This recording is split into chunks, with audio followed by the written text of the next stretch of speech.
that bitch anymore. Okay. Keep that simple, yeah. Follow up on the bus question though. Why a bus? Why not a scooter? Like an SUV? Who's the bus? You still talking about Chi? Just the whole question of the bus, yeah. The bus will hurt more. Okay, there you go. That's your second fight for one championship. How you like fitting? How you feel like you're fitting in with them? Like you compare and contrast that with the UFC.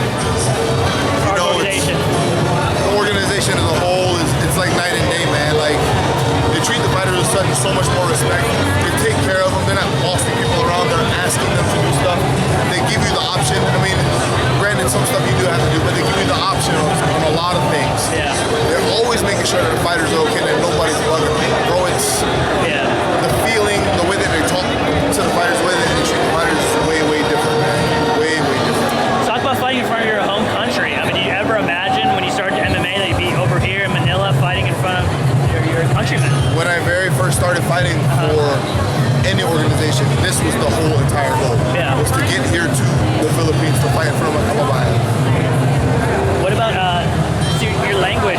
You've improved the speaking, the native countrymen. Tagalog, They love it. Tagalog, they loved when you were after the weigh-ins. They're talking like that. How's that improved? How have you improved on that? I mean, that's cool. That's really cool. Fans appreciate that, right? I grew up speaking Tagalog. Oh, you did? Okay. At home in the States, first generation Filipinos. Okay. They dropped all the kids off to one house, and Rama, Lola, took care of everybody. Rama didn't speak English, so you had to learn Tagalog real quick if you wanted to eat or do anything. So we were raised Filipino. We were raised Filipino. Philippines known for their food, their rice, their pork, their chicken, the noodles. What's your favorite Filipino dish as a kid? What's like that comfort food? Chicken adobo, yeah. Chicken adobo and bibingkang malagkit. What's that? It is sweet rice cooked with coconut milk, brown sugar.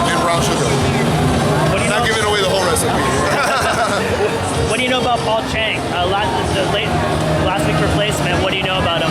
I know Paul is nuts. He's the type of dude that'll pour gasoline on himself and jump into the fire.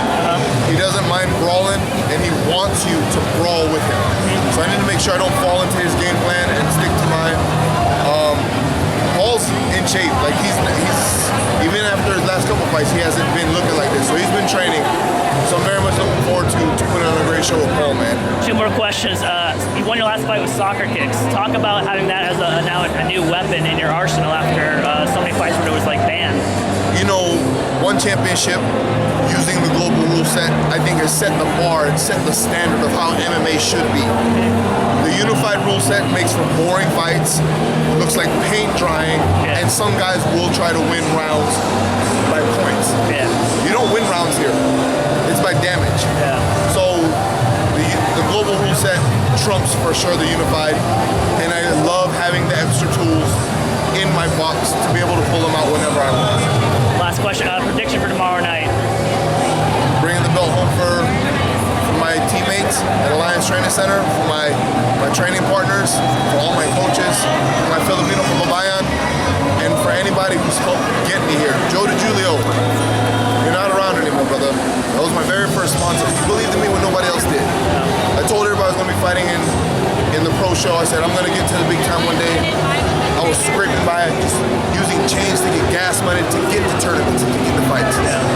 That dude, man, he didn't ask me no questions. He just wrote me a check so I can go anytime, any place I needed to go somewhere. He wasn't a company. He wasn't asking for anything.